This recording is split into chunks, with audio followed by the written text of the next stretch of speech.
대표님께서 자리해 주시는데요. 여러분들 큰 박수로 맞아주시죠.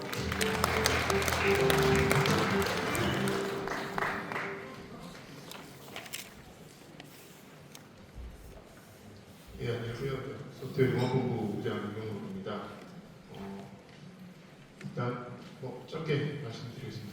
먼저 저희 소프트웨어 융합본부 먼저 말씀드리겠습니다. 저희 소프트웨어 융합본부는 소프트웨어 그리고 가상융합 산업 그리고 전력 국제도 업무 담당하고 있습니다.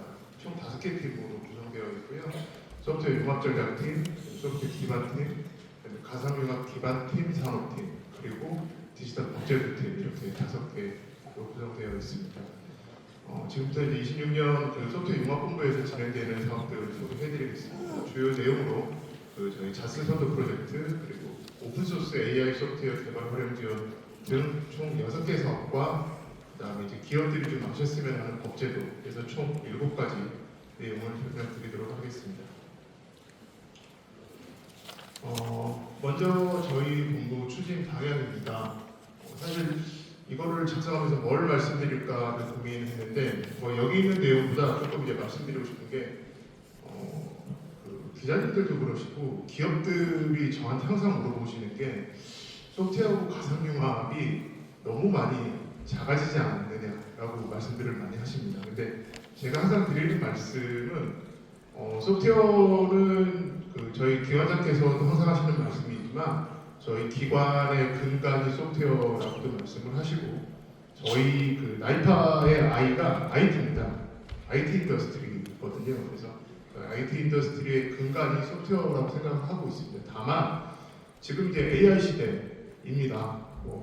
그거는 누구도 부정할 수 없는 AI 시대인데 거기에서 시작됐던 클라우드 AI가 다 예전에 소프트웨어에서 시작됐고 과기정 통보 안에서도 이제 소프트웨어에서 시작돼서 이렇게 이제 큰 집들 차려 나간 거라서 그런 관점으로 좀 봐주시면 좋을 것 같고 그리고 같이 있던 지역도 이제는 정말 활성화가 되고 커져서 새로운 본부가 되고 해서 이렇게 나가 있는 것들이라고 봐주시면 좋을 것 같고요.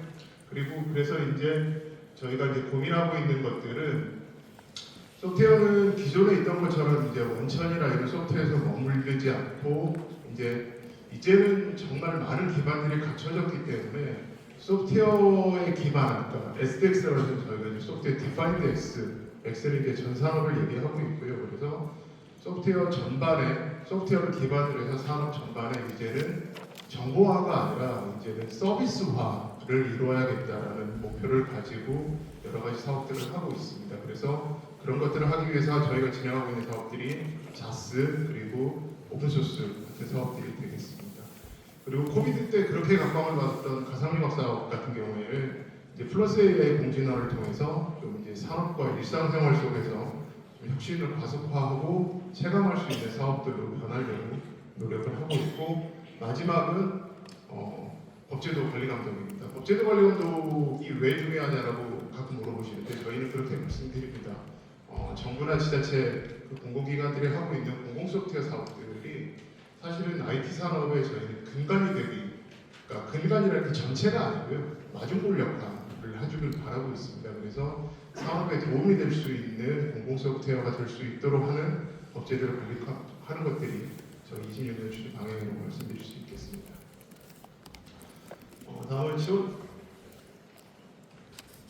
내역 요약이고 요걸 바탕으로 해서 그 뒤에 한 장 한 장 차분히 설명드리도록 하겠습니다.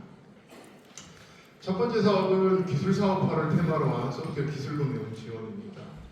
소프트웨어에 특화된 기술 가치 평가 모델 기반으로 기업이 보유한 소프트웨어 기술을 경제적 가치로 환원해서 융자에 필요한 평가 보증, 그래서 중소기업이 필요한 사업화 자금을 확보하는데 필요한 금융을 지원하는 겁니다. 그래서 말이 좀 어렵게 설명을 드렸는데 실제로 보면 요즘은 투자들도 워낙 많이 받고 계십니다만 투자와 융자는 분명히 개념이 다릅니다. 그래서 특히 기업들 같은 경우에는 투자를 선호하시는 기업들도 있지만 기업의 융자를 선호하시는 기업들이 있습니다. 근데 보편적으로 은행에 가면 동산이 있어야 됩니다. 부동산이 있어야 됩니다. 그러니까 건물이 있거나 뭐가 있거나 해야지만이 대출이 되는데 저희가 이제 기술보증기금과 함께 해서 IP 또는 그 기업이 가지고 있는 서비스의 가치를 측정을 합니다. 가치를 측정하면 그 측정된 결과를 가지고 기반으로 해서 은행권, 제1금융권에서 대출을 받으실 수 있도록 기술보증기금이 보증을 해주는 제도입니다. 그래서 그 평가는 기술보증기금이 하고요. 그리고 거기에 평가를 받기 위해서 그다음에 보증서가 발급될 때까지 소요되는 그 평가 비용들을 저희가 지원해드리는 거다라고 이해를 해주시면 좋을 것 같습니다. 26년에는 기존 이제 소프트웨어 가치 평가 모델과 AI가 조금씩은 다르기 때문에 조금은 더 AI 가치가 내재화돼 모형을 좀 고도화해서 AI 기술 기업도 좀 평가를 잘 받을 수 있도록 할 예정이라고 말씀드릴 수 있겠습니다. 두 번째는 그 오픈소스 관련해서 올해 신규로 시작되는 사업입니다. AI 분야 오픈소스 생태계 조성을 위해서 시작하는 개발원을 지원한 사업입니다. AI 분야에서는 이거는 이제 저희가 크게 세 가지 카테고리를 가지고 있는데요. 개발 사업 두 종류 그리고 이제 생태계 조성을 위한 사업 한 가지 세 가지를 구성하게 되는데 개발 과제를 좀 말씀드리면 약 92억 원 규모로 약 6개 정도의 과제를 저희가 고민을 하고 있습니다.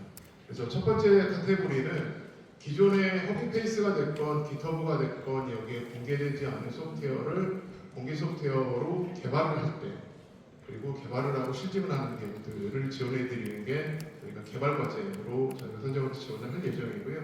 그다음에 활용 과제의 경우에는 기존의 깃허브가 됐건 허밍페이스가 됐건 공개 소프트웨어 모델들, 오픈소스 모델들을 잘 가져다가 제조나 의료, 금융 등 국내 산업 현장의 AI 솔루션이나 서비스를 실증 사업화하는 것들을 지원하는 게 활용 파트가 되겠습니다.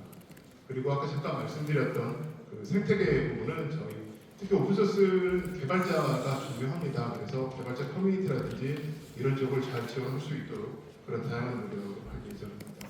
이 과제는 조금 관심을 가지신 분들께서는 고민을 해주셔야 되는 것들이 기존에 있는 AI 개발 사업들과 달리 오픈소스를 쓰고 안 쓰고의 문제가 아니라 저희는 나중에 이제 평가 포인트를 물론 나중에 그 공무원에서 좀 더 명확하게 말씀을 드리겠습니다만은 실제로 오픈소스를 활용하시건 그 다음에 개발을 하시건 얼마만큼 그 커뮤니티나 그 오픈소스에 기여할 것인가에 대한 것들을 좀 많이 볼 예정입니다. 그래서 그런 부분들을 좀 참고해 주시면 좋을 것 같습니다.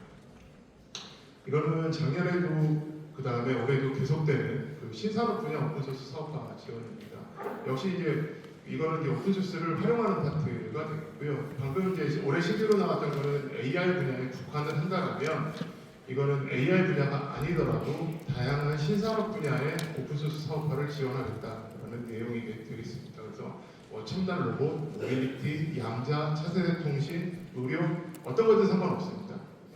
실제로 오픈소스를 적용해서 서비스를 하고 사업화를 할 수 있는 과제라면 그런 제품과 서비스 개발과 산업 적용을 지원하겠다는 내용이고 과제당 총 2.5억 원 내외로 약 4개 과제 정도를 지원할 예정입니다. 그리고 전에 말씀드렸던 AI 개발 오픈소스 과제, 그다음에 신산업 오픈소스 과제 모두 다 오픈소스 라이센스 검증이라든지 보안치 작전 등 그 관련된 컨설팅들은 지속적으로 지원해드릴 예정이고 실제로 이 과제에 참여를 하지 않은 기업이시더라도 오픈소스를 쓰시고 있다라면 내 라이센스는 괜찮은 건가? 라는 것들에 대해서는 검증을 저희가 연간 400개에서 500개 내외로 지원을 하고 있습니다. 그래서 그런 부분들 또한 지원받을 수 있다라고 말씀드리겠습니다. 아까 그 SDX를 말씀드렸던 SDX 그 자스 선도 프로젝트입니다. 아까 말씀드렸던 것처럼 X는 산업, 인더스트리, 에브리싱을 의미하고 있고요. 그래서 소프트웨어 디파인드 X를 하고자 하는 게 자스 선도 프로젝트가 되겠습니다. 자스 선도 프로젝트는 여기 그 16억 원 내외로 2개 과제를 선정한다고 되어 있는데 자스 선도 프로젝트를 좀 설명을 드리면 이거는 그 단계별 사업으로 구성되어 있습니다. 물론 1단계만 하시는 사업자도 있고 2단계 하는 사업자, 2단계까지만 하는 사업자들도 있으실 수 있습니다만은 이게 이제 저희가 어떻게 기획을 하고 있냐면 최초 그 기획 단계가 있습니다.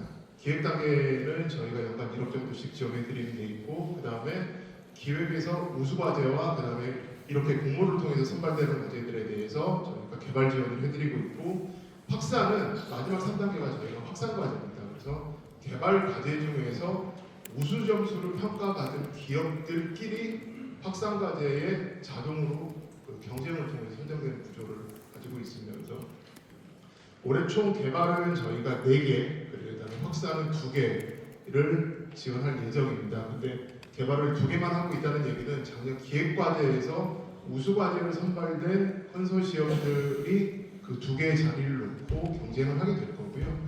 기획을 하지 않으셨더라도 잘 준비된 기업들이 경쟁하실 수 있는 트랙이 2개 과제 트랙이 될 겁니다. 그리고 작년 확산은 작년에 그 개발 과제 8개 중에서 잘 된 과제를 그 우수 과제들끼리 경쟁을 해서 2개 확산 과제로 지원을 할 예정입니다. 그래서 올해 개발 과제로 선정된 기업들 같은 경우에는 연말 결과에 따라서 내년 확산까지 경쟁하실 수 있다고 말씀드릴 수 있겠습니다.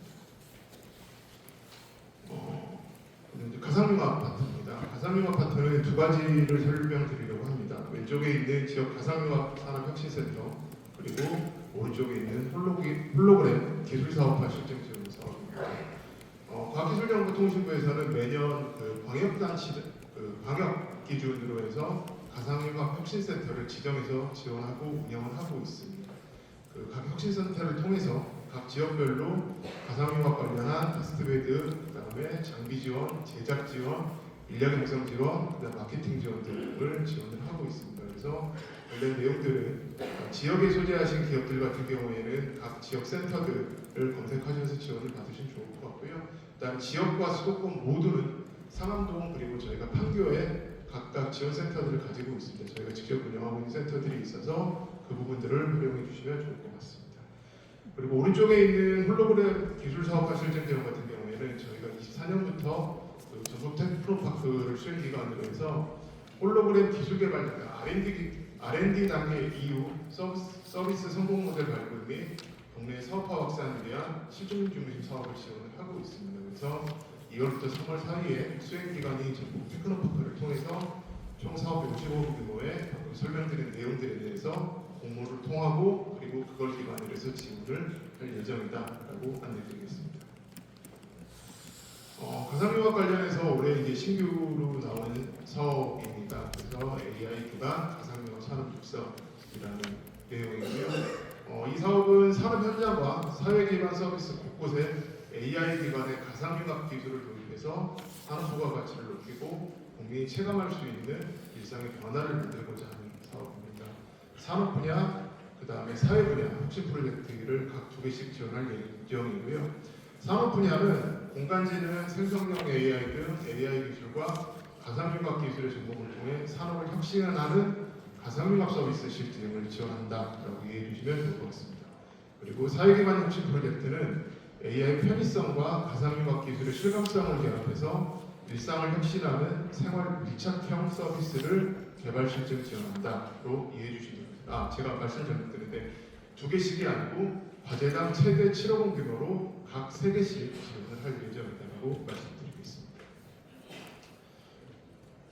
네, 마지막은 기업이 알아야 될 복제. 저희가 사실 지원 사업만 계속 말씀을 드렸는데 기업들이 조금 참고하시면 좋은 정보가 있어서 이런 것들은 이번 기회에 그냥 좀 알려드렸으면 하고 교양이라면 교양으로 그냥 좀 말씀드리고 싶어서 마지막 장표를 작성을 했습니다. 먼저 스윗이라는 소프트웨어 산업정보 시스템입니다. 스윗에서는 소프트웨어 사업자 신청, 사업 실적 관리, 수발 추진 상담, 그 다음에 공공 소프트웨어, 소프트웨어 제품 정보 등 다양한 정보를 제공하고 있습니다. 그래서 실제로 공공 소프트웨어 사업을 하시는 기업들은 잘 쓰시고 계실 것이고 혹시라도 모르신 분들이 있으시다라면 본 시스템을 좀 활용해 보시면 여러 가지 좀 제도에 도움을 받으실 수 있다라는 것들이 있고요. 그리고 기업들을 뵐 때 저희가 기업들을 자주 뵈니까 근데 가끔 이 부분을 이런 게 있어요라고 질문하시는 분들이 있어서 그냥 이번 기회에 소개시켜드리려고 합니다. 저희 과학기술정보통신부에서 매년 2번씩 수요 예보라는 것을 하고 있습니다. 이 수요 예보라는 게 뭐냐면 연간 소프트웨어 기준으로 보면은 그러니까 하드웨어를 제외하고 소프트웨어 기준으로 보면 연간 공공 소프트웨어로 발주되는 것들이 약 4조에서 5조 규모 정도가 됩니다. 그래서 매년 그러니까 이제 다음 달 말이나 이제 3, 4월 경에는 올해 당해년도 예산이 확정돼서가 연말에 이제 국회에서 예산이 확정됐다 하더라도 각 부처, 각 지자체, 공기업, 공공기관들로 그 예산이 내려오면 올해 어떻게 돈을 쓸 것인가, 공공소비자 어떻게 발주를 낼 것인가가 연초에 확정이 됩니다. 그 확정된 정보를 3, 4월에 총 규모와 내역들을 공개합니다. 그래서 실제로 공공소프트웨어 사업에 관심이 있는 분들께서는 그런 자료들을 참고하시면 좋을 것 같고, 내년 12월에는 예상치를 발표해드립니다. 그래서 작년 12월에 올해 예상치를 발표해드렸고, 그거를 올해 3, 4월에 발표를 드릴 예정, 그 최종 확정본을 발표드릴 예정입니다. 여기까지가 저희가 준비한 내용이고요. 그 참고 자료랑 여러 가지를 보시면 저희 그 소프트웨어 공부에서 하고 있는 유공자 보상, 그다음에 대기업 참여 제한이라고 많이 알고 계시는 중소기업자 참여 제한 제도, 그리고 다양한 제도들의 좀 안내들이 있습니다. 그리고 저희 본부가 약간 생태계 기능이 좀 있어서 여러 지역 센터라든지 기능들에 대해서 참고자를 담아놨으니 그 부분들을 참고해 주시면 될 것 같고요. 제 앞단 정책기획단도 그렇고 마지막 사업공모들 모두가 오늘 설명드린 내용은 사업공모 이전의 대부분 현재 기준 설명드리는 겁니다. 그래서 꼭 공고 시에는 지원 대상, 예산 규모, 세부 내용들을 변경될 수 있습니다. 그래서 그 부분들을 꼭 확인 잘 하시고 또 지원하시고 저희하고 함께해 주실 수 있는 기회를 주시면 감사하겠습니다. 감사합니다. 네, 말씀 감사합니다. 그리고